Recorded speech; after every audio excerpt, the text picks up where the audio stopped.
Você quer aprender a lidar com pessoas? Esse livro aqui pode te ajudar nisso. Amei todos os ensinamentos desse livro, por isso decidi fazer uma resenha aqui para te ajudar, com os meus ensinamentos, com as minhas reflexões sobre esse livro. Então, bora lá?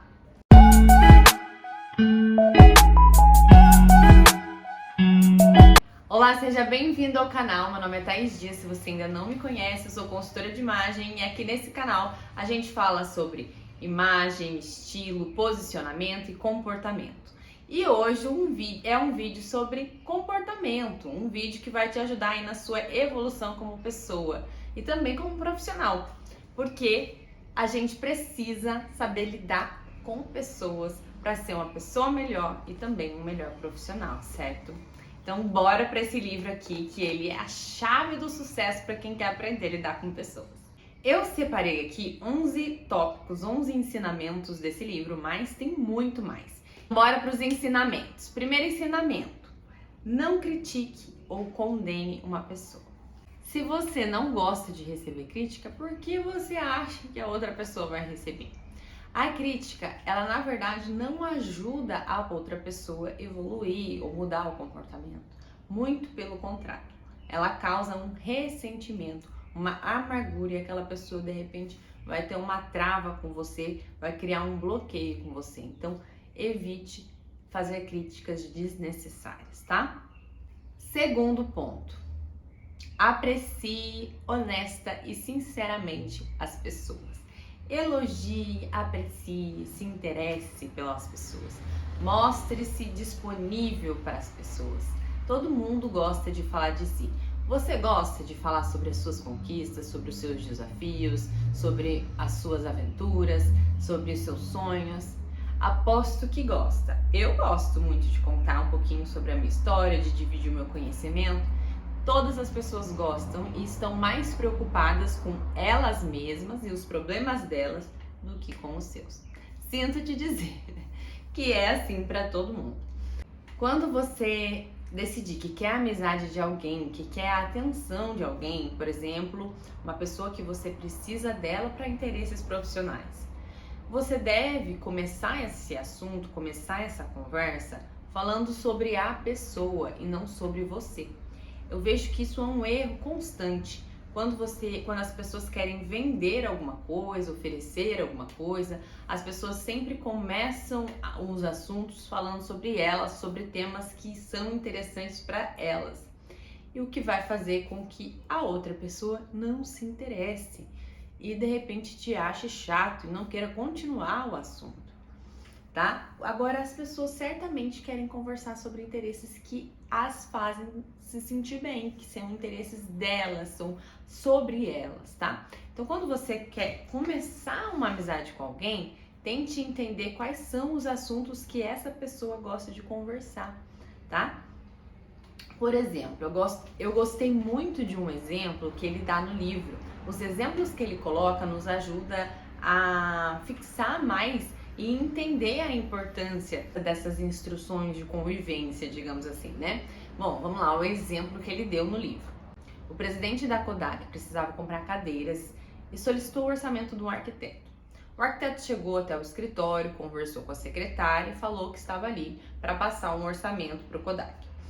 Então, a secretária lhe disse assim: olha, seja breve, seja rápido.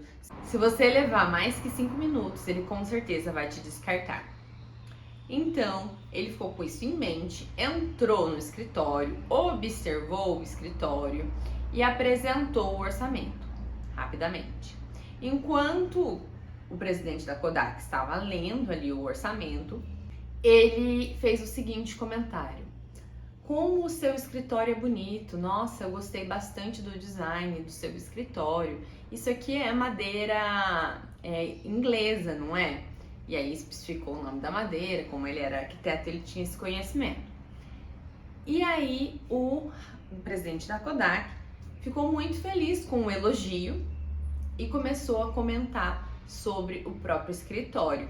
E falou que realmente o escritório dele era muito bonito, ele gostava muito do escritório dele. Que bom que ele observou isso, que como ele estava na correria do dia a dia, ele muitas vezes esquecia de contemplar o próprio escritório, mas que tinha sido a assinatura de determinado arquiteto e que ele ficou muito satisfeito com o design quando foi produzido e tal. E aí começou a falar de cada detalhe do ambiente.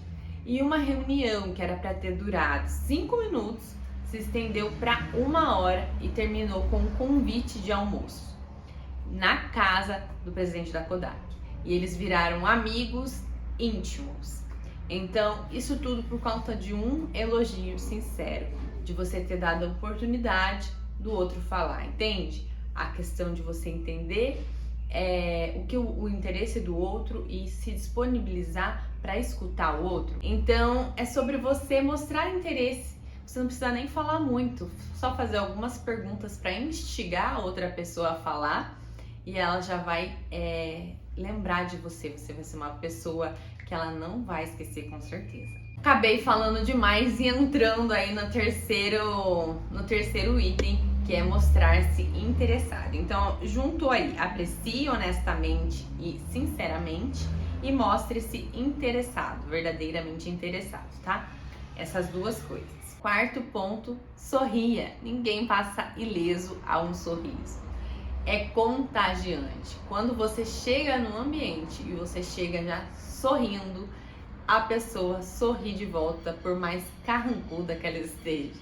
Agora, se você chegar de cara fechada, você vai deixar o ambiente mais travado, mais difícil. Então, se você quer abrir suas portas em determinadas situações, sorria, que é a melhor maneira de você quebrar o gelo. Quinto ponto, lembre-se do nome das pessoas, tente tratar as pessoas pelo nome.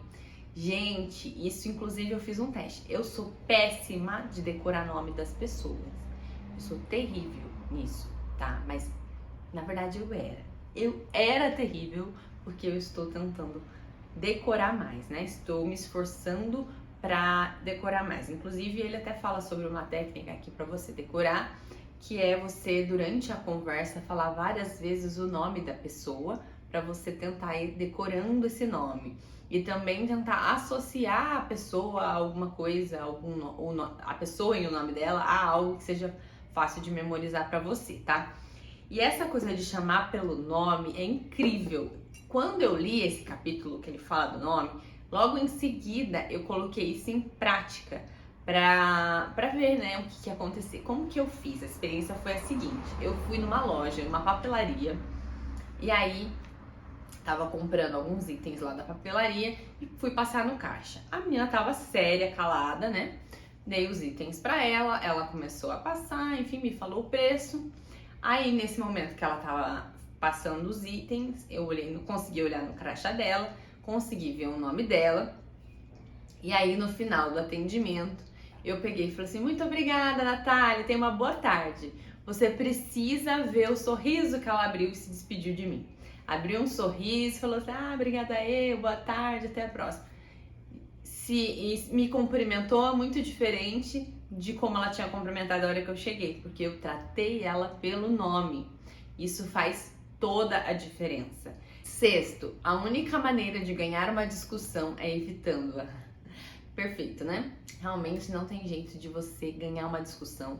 E eu achei esse capítulo muito interessante. Ele dá vários exemplos sobre isso, de como as pessoas ganharam discussões, entre aspas, não discutindo, evitando a discussão, né, no ambiente de trabalho, justamente porque quando uma pessoa tem uma opinião formada, você ir contra ela, né, você dizer que ela está errada, e você vai abrir uma discussão.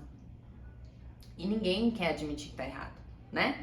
Então, é muito mais fácil você ganhar essa discussão quando você decide escutar a outra pessoa, escutar os argumentos dela, concordar com ela, entender o posicionamento dela de fato, se colocar no lugar dela e tentar dar uma solução para isso, entende? Então, ele deu um exemplo lá que foi de uma empresa que estava vendendo um lote de um determinado produto, que eu não me lembro agora que produto era esse. E aí a pessoa que estava recebendo esse material viu que metade do material não estava na qualidade, não estava passando no controle de qualidade. E aí ligou para a empresa, achou ruim, xingou, falou que ia ter que devolver tudo porque não estava passando no controle de qualidade, nananana. E aí o departamento lá de compras da empresa, em vez de arrumar uma discussão, eles foram até a empresa para entender o que estava acontecendo. E aí ele começou a observar esse fiscal, essa pessoa que controlava a qualidade do material. Começou a observar e tal, e sempre concordando com o posicionamento da empresa, de que eles não deveriam mesmo aceitar o material que não estivesse passando no controle de qualidade deles, né? E aí ele foi conversando, mostrando que estava do lado da empresa e observando aquela pessoa. E aí percebeu que, na verdade, essa pessoa ela não tinha o conhecimento necessário para avaliar aquele determinado material. Então ela estava sendo muito rigorosa nos padrões de qualidade dela, tá? E aí, no conversar, essa pessoa mesmo admitiu que ela tinha pouco conhecimento sobre esse produto, por isso ela estava sendo mais rígida. Ela mesma admitiu, então eles reviram, reavaliaram e no fim acabaram aceitando toda a mercadoria. Isso porque ele começou concordando com a empresa e não arrumando briga, entende? Por que ele fala? Para ganhar uma briga, né? Para ganhar uma discussão, você precisa evitá-la? Pois é. A sétima casa muito bem com essa sexta, que é respeite a opinião da outra pessoa. As pessoas têm a tendência de lutarem por suas próprias opiniões. Então, se eu tenho uma opinião formada sobre determinada situação, dificilmente você vai me convencer do contrário, porque as pessoas, elas gostam de sentir que elas têm o controle sobre as opiniões dela. Então, ela não quer que você mude a opinião dela, mas se ela for mudar a opinião, que ela tenha decidido essa mudança, entende?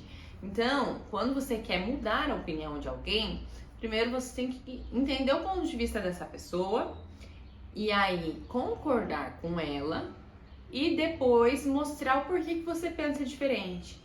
Se você só tentar mostrar o lado diferente sem concordar com ela antes, ela sempre vai te rebater. Não, mas e isso? Não, mas e aquilo? Ela vai te rebater e vai procurar argumentos para ela sempre estar certa.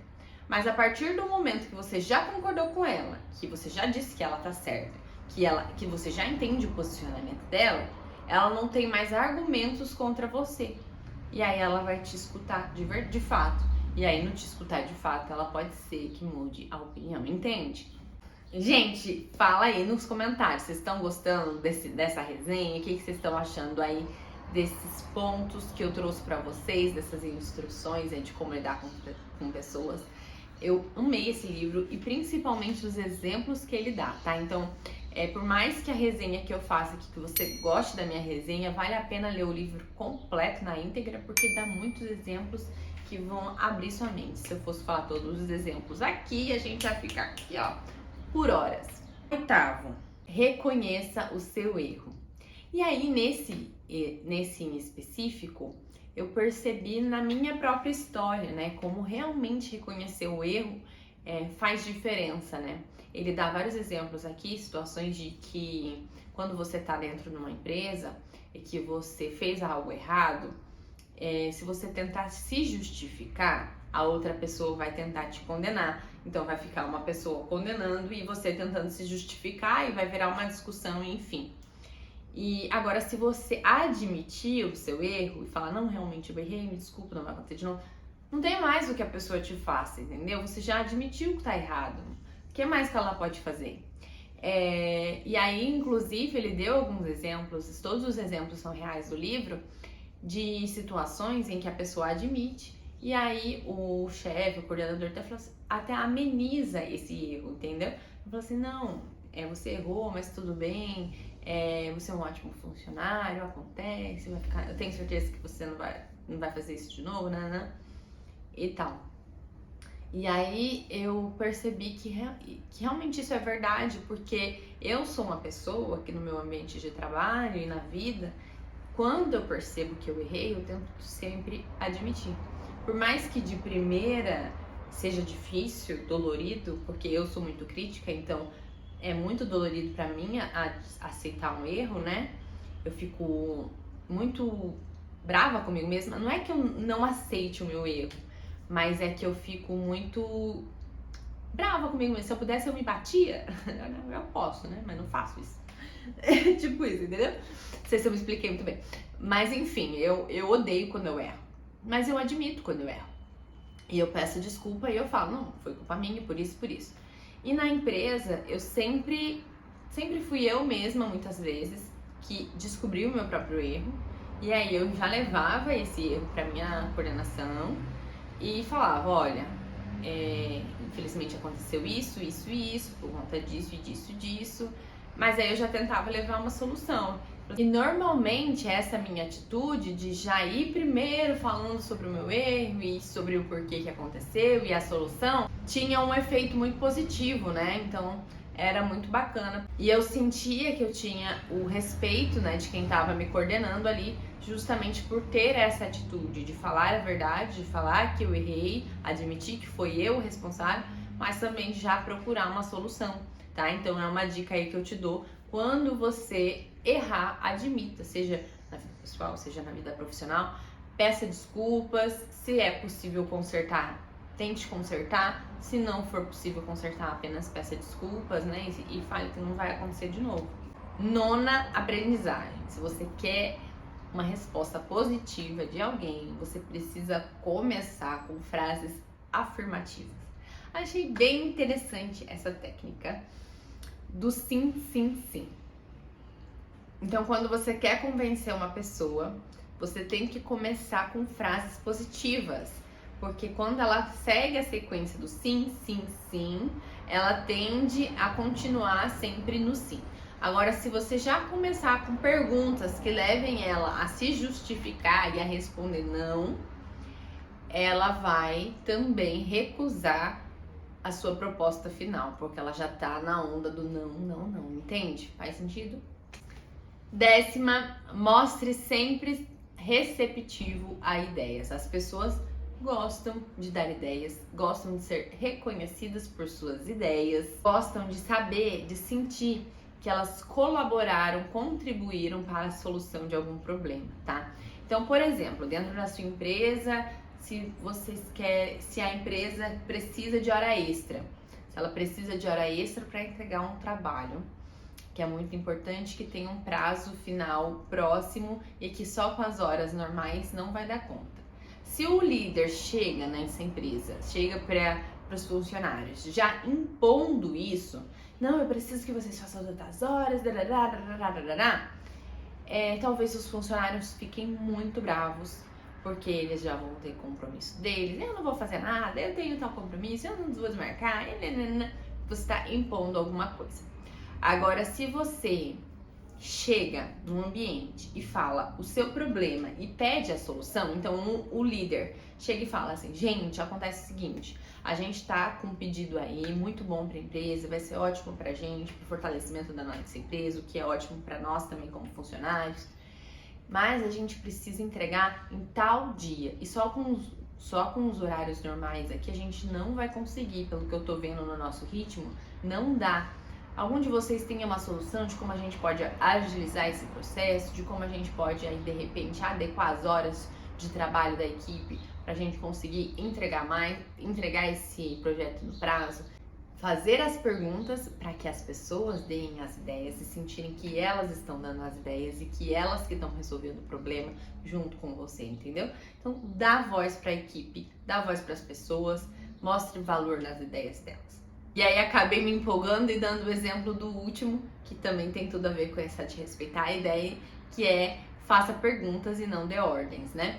Então é exatamente isso, ao invés de você ordenar que todo mundo faça hora extra no dia seguinte, você faça perguntas para esses funcionários e eles vão te dar as respostas que é aquelas que você já previa, provavelmente, mas só que serão eles que estão dando as sugestões, então eles não vão reclamar, né? E muito pelo contrário, eles vão se sentir tratados como equipe. Espero que vocês tenham gostado desse vídeo, tirado muitos insights aí de como lidar com pessoas e que a partir de agora você saiba como lidar com as pessoas nas situações mais difíceis. E com certeza você vai aprender muito mais se você ler o livro. Eu acabei de terminar e já tô pensando em relê-lo porque realmente é muito, muito, muito bom. Um beijo e até o próximo vídeo.